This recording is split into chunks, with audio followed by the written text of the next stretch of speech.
muli po kami nagpapasalamat sa another privilege na pinagkaloob sa amin ngayong gabi.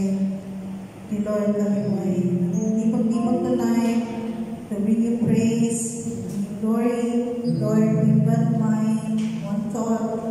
Isa lang po ang aming tukay tonight. Ngayon po ay magpapagihang ka at pasalamatan ka, Ama. Bago po ang lahat, the Lord, we have given to you our hearts. Please search our hearts, our thoughts, dear Lord God. Panginoon, salisigin niyo po ang aming mga puso. Humingi po kami ng tawad sa lahat ng aming nagawa, sa aming nasabi, inisip, dear Lord. At paulit-ulit na ginagawa, dear Lord, na hindi ka po namin napagpulihan, Ama.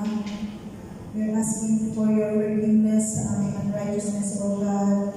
Dear Father, through Jesus' mighty name, please forgive us, dear Lord. Thank you, dear Lord God.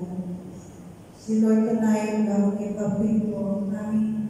Ang inyong mga ministry tonight, we're asking for your blessing and wisdom para po sa praise and worship team, sa scripture reading, O God, sa laptop operator, sa offering and exhortation, O God. Lalo-lalo na, Ama, ang iyong magiging mouthpiece tonight, O God. Dear Lord, itago po siya sa likuran ng inyong kalwalatihan, Ama. Wisdom, and please let the Holy Spirit be upon us. Please let the Holy Spirit work upon us, give us conviction, wisdom, and understanding para po maintindihan namin at may sa buhay ang iyong mga salita, Ama. Dear Lord God, salamat po sa inyong mga anak na nandito tonight at ganoon din po sa inyong mga anak na nanonood tonight or live streaming, dear Lord. Salamat po sa technology itong pinagkaloob sa amin. Lord Jesus, thank you for being who you are. Please help us to be worthy to praise you and give you thanks. Ito po ang aming samo at dalangin sa mga sa pangalan ng Jesus. Amen. Let us open our Bible in the book of Acts, chapter 2, verse 1 to 13. Acts chapter 2, verse 1 to 13.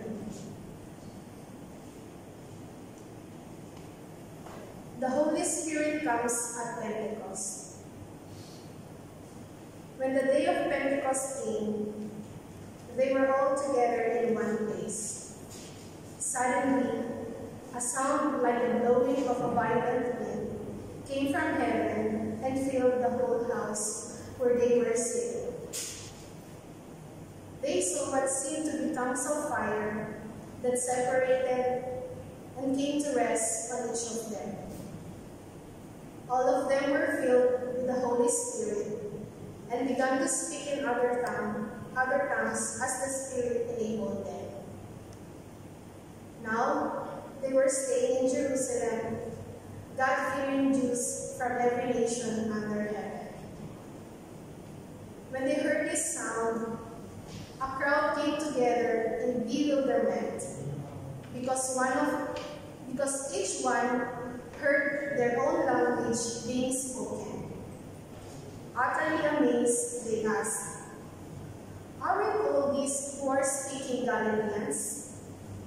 Then how is it that each of us hears them in our native language?"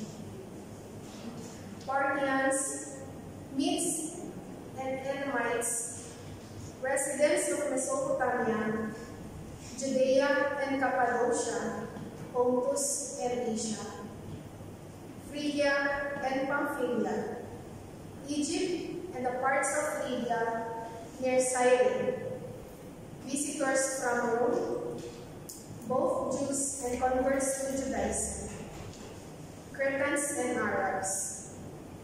We hear them declaring the wonders of God in our own tongues. Amazed and perplexed, they asked one another, "What does this mean?" Some, however, made fun of them and said, "They had too much fun. They have had too much fun." This is the word of God.